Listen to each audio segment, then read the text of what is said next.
Hello, everyone. Thank you so much for joining me today for our customer kickoff webinar, Editing a Homework Assignment.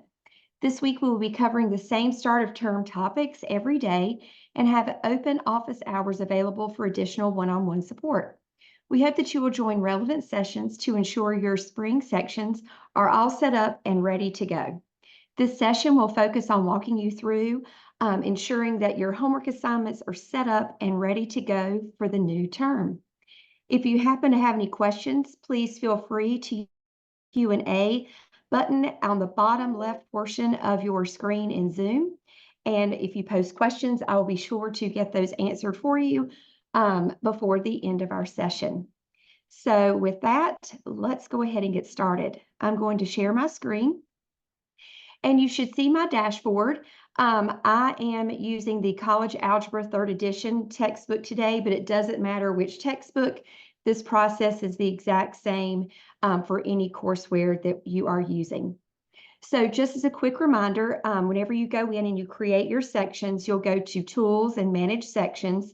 I have created a spring section here. I'm teaching Math 110 on Monday, Wednesday, and Friday from 10 to 10:50. So this is the section that I'm actually going to be using. So I'm using a section I have already created. So let's go ahead and start talking about adjusting or creating those assignments for your students. So in order to create or assign assignments for your students, you will use the assignment button in the top left-hand corner of your screen.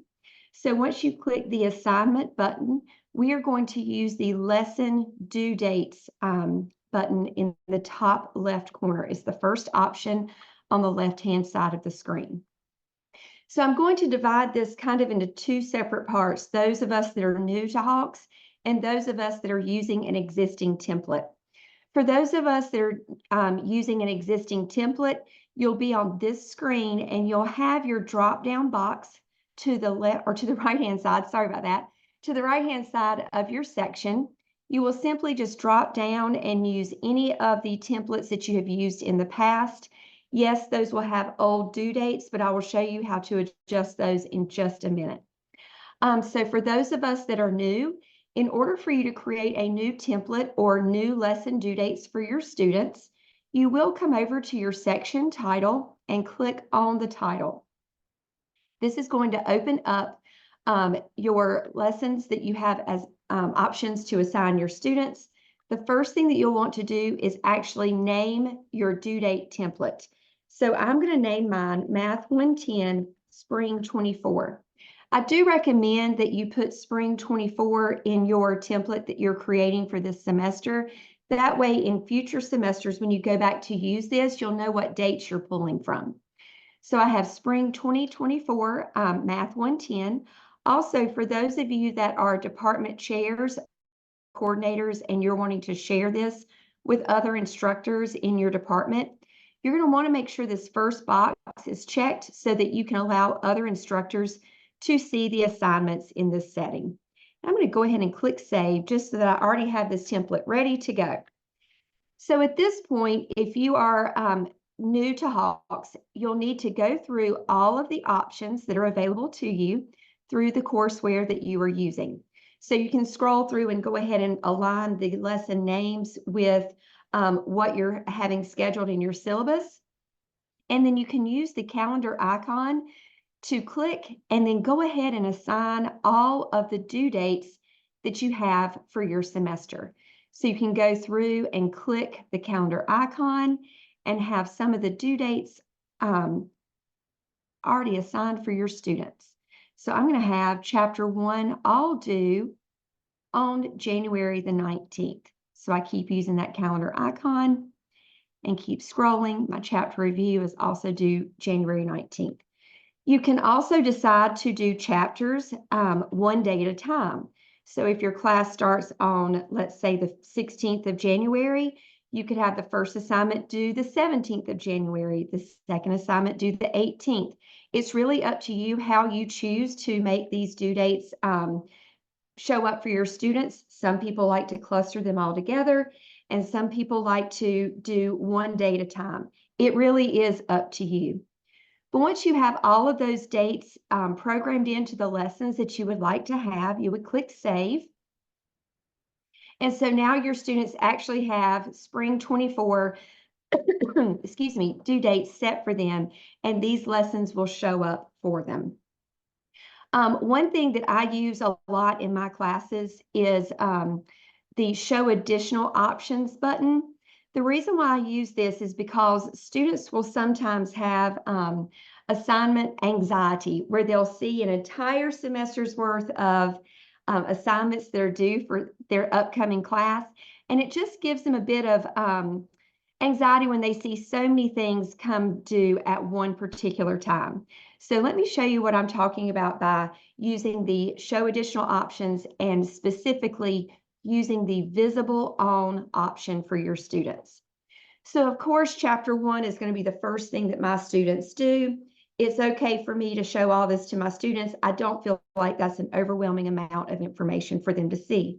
However, if I wanted to hold off on my Chapter 2 material that I have set to be due on January the 26th, if I wanted to hold off on them seeing that material for a later date, I will use this Visible On tool, meaning I can find my first assignment for Chapter 1, which was, let's see, not really sure what happened right there. Let me go back in and make that adjustment. Hold on one second. My computer had a small little glitch with the internet, but we can fix it. We have Show Additional Options. I can go to my first Chapter 2 assignment, which is 2.1, and I can make that be visible on January the 20th. So they won't be able to see anything in Chapter 2 until January the 20th. Where did January 20th come from? Well, I noticed that my due dates for all of my Chapter 1 material was on January 19th. So I want to hold off from them seeing Chapter 2 material until after that due date. So I can go in and make sure that students can't see any of that information until after Chapter 1 is complete. It does lower that to-do list that students will see at the beginning of the semester. It found that my students were able to enter the lessons and feel like they could accomplish something and not have such an overwhelming amount of material staring at them at the beginning of the semester. So I would highly encourage you to at least consider the Visible On date, just so students can have some lower anxiety. I'm going to go ahead and click Save here. So my information has been saved. Chapter 1 is now assigned. Chapter 2 is also assigned, but they can't see anything until later. Another thing that you can consider is the prerequisite button. And what this will do is allow you to assign a prerequisite to a certain lesson. So if I wanted assignment 1.1 or 1.2 to have the prerequisite of 1.1, I would have 1.2 selected and then select 1.1 on this side. So we want to make sure we're always working backwards on our prerequisites. So that's also another option for you. Now, for those of you that are using an old template, let me go in and assign this one really quickly and save it. Notice that I've saved Fall 2023 to this particular course. I want to make sure that if I'm using a fall template, it's going to show me the lessons that I'd assigned in a previous semester. So that will give me a kind of a guideline as to what I want to assign again this semester. But instead of using fall dates, I want to use spring dates. So the first thing I'll need to do is type in Math 110, Spring 2024, and we're going to say this is for Section K, and I'm going to save this. And I'm going to click No to create a copy. The next thing I'm going to want to do is click Shift Multiple Due Dates. And when I click Shift Multiple Due Dates, you'll see a new area of my screen pop up. Whenever I click in this area, I'm asked for 2 bits of information. One, I'm asked to enter in the first date that I want to shift, meaning what's the first date from a previous semester. And then I'm going to type in the new date that I want to start with this semester. So in the fall, I started on 9/1/2023. I'm going to copy and paste that. And then for my new date, I'm going to type in the first due date that I'm going to have for this particular course, which starts on January 19th, 2024. Notice the assignments are now highlighted in yellow. They're going to shift from fall dates to the spring dates. And then I'm going to move all the way over to the right and click Shift. And you'll see now that I've got all spring dates listed here. So whenever I need to go in and spot check and make sure I'm good with it, if I have to make a simple change, I'm in the correct calendar year and in the correct semester. So I want to make sure that I go in and click Save. Before I move further, I do see there was a question. Let me see if I can, if you assign a prerequisite, does that mean it's not a, yes. So if you assign a prerequisite, that means they will need to work on it before the next item is available to them. So they will be able to see it, they just won't be able to access it. So keep that in mind. And if you are going to use prerequisites, what I have found with my students, especially the developmental math students that I taught for many years, they like to know that information up front. So I would recommend that you put in your syllabus that assignments are attached to each other. They must complete the assignment before they can access the upcoming assignment. And I would also post that in your LMS. So Blackboard, Canvas, Brightspace, or Moodle. I found that that was helpful to show as a reference to students to remind them of the prerequisites. So if they see that list of assignments, they know why they can't click on 1.5 before they've completed 1.4. I hope that answers your question. And please, again, if you have further questions, please put that into the chat. Okay, one other thing that I wanted to show you is in the Assignments tab. If you scroll down just a little bit, if you click on Calendar, this is going to show you when you have your assignments due. I'm a very calendar-oriented person. I have my calendar on my phone. I have a paper and pencil calendar in front of me, and I try to encourage students to use the calendar as well. But this gives me a very nice visual of what students are expected to do and to make sure that I haven't made a mistake in ordering my assignments. And I've done this one on purpose because I wanted you to see, if I'm looking at my calendar, it looks very smooth with 1.1, 1.2, 1.3, and so on over the first week of my class. However, I see 1.6 that's on January 19th as well. So this gives me that visual trigger to go, oh, you know what? That should actually be on January the 26th and not January 19th. So this is a great planning tool for you to use as well whenever you're planning out your stuff, just to see the flow. Also, when you start creating your web test and assigning those, it will help you make sure to see your homework is truly assigned before the web test is assigned as well. Are there any other questions right now? I think I answered that question for you all. Any other questions?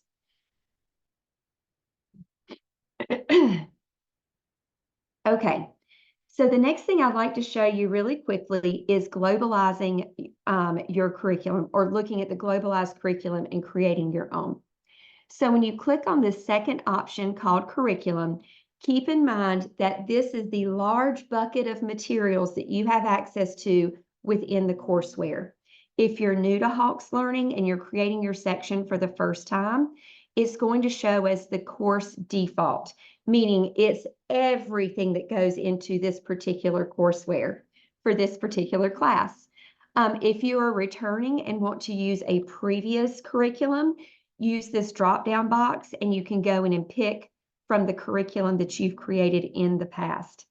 The benefit to creating a custom curriculum and using it semester after semester is as you move through the lessons and the assignments, you will be able to really finesse what you have to offer your students. With this being such a broad base of information, there are things in the curriculum that you just aren't responsible for covering with your objectives. So as time goes on, you'll move things out of an assignment or you'll move something in, and I'll show you how to do that in just a second. But I would strongly suggest that if you're new, create a new curriculum. And if you're returning, make sure you're using the one that you've used in the past and that you've started to create specialized things for your section. So if you are new, you'll want to click on your section title, and you'll want to, just like with your lesson due dates, you'll want to come up and name it something that you will be able to return to over and over again. So I named mine Math 110,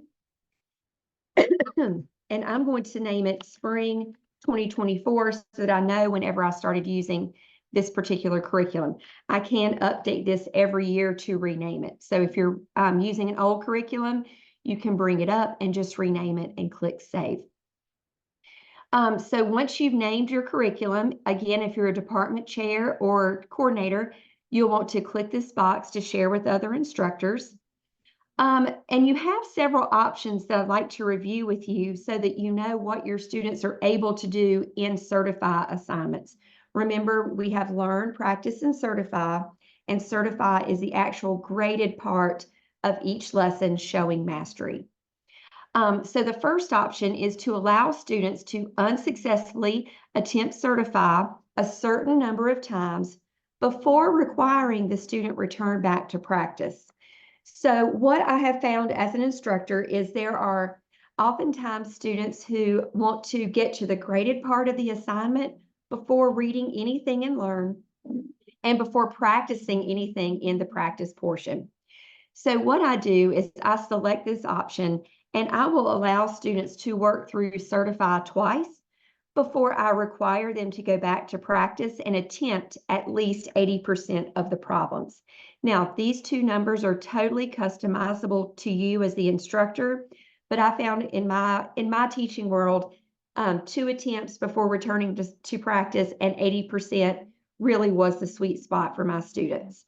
So if you don't select this in the beginning, if you see you've got students who are skipping to Certify and going through 8, 9, 10 times before you catch that they're not doing Practice and Learn, this is going to be something that will help you curb that habit with them. The next thing I'd like to show you is allowing students to attempt any remaining questions after achieving mastery. The reason why I like to show this as an option is because let's say you have a question bank or in a lesson that you have 10 questions for your students.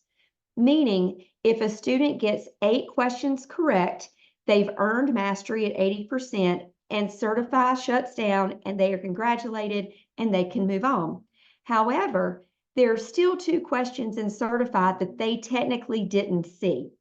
And Certify is randomly ordered, so you don't know as the instructor and they don't know as the student which 2 topics they didn't see. So I would recommend that you click this Allow Students to Attempt Any Remaining Questions After Mastery so that they can at least see those last questions in the assignment. Now, if they've already achieved mastery, missing question 9 and 10 won't take their mastery level away from them, but at least they can see what you're really saying is important for that lesson, and it helps them prepare for any assessments coming up in the future. And then lastly is Flex Mastery. And with Flex Mastery, I'd like for you to consider this because it allows students to retry a missed question in Certify with new values a certain number of times before they receive a strike. I use this a lot, especially at the beginning of a semester, because it allows students to go in however many times you want them to here and get a fresh start with a question.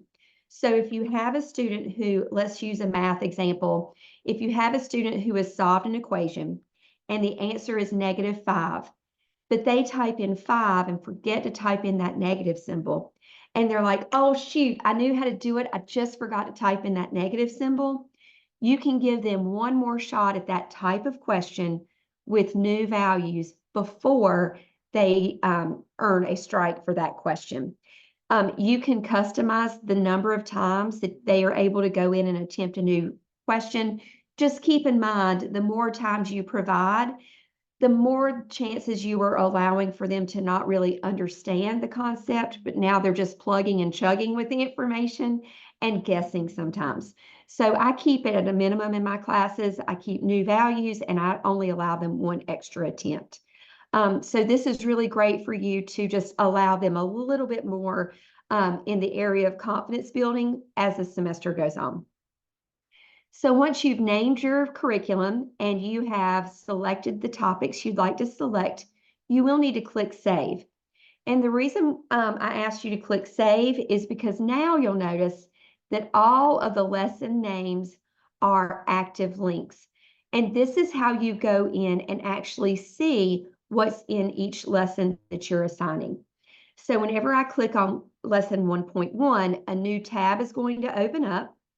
My question bank from the curriculum is going to be on the left-hand side of the screen, and the actual assignment is on the right-hand side of the screen.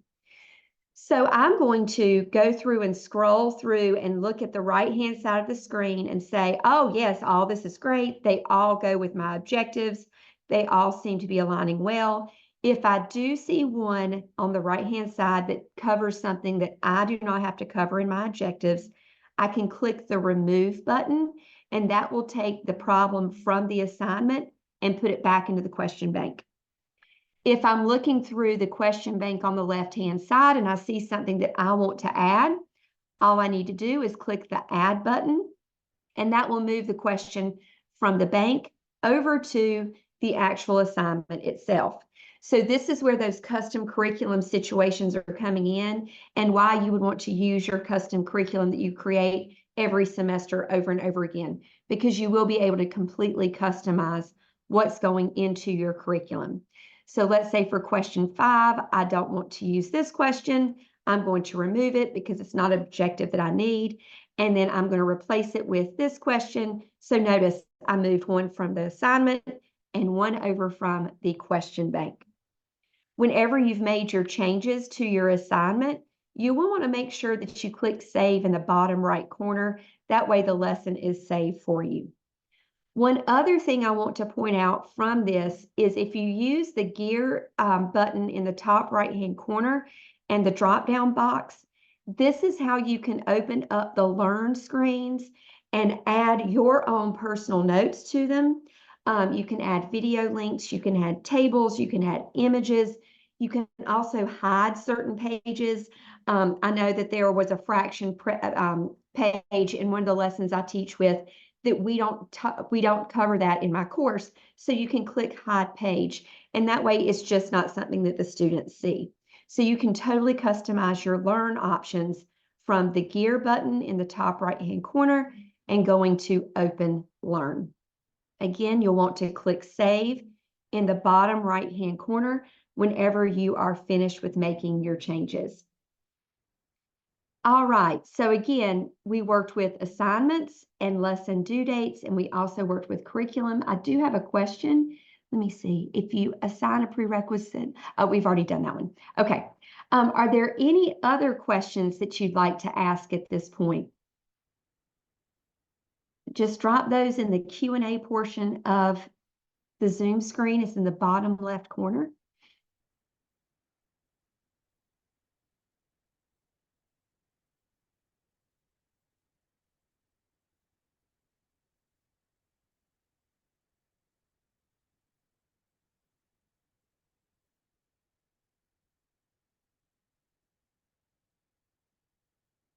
Give just another minute. Whoop, sorry about that.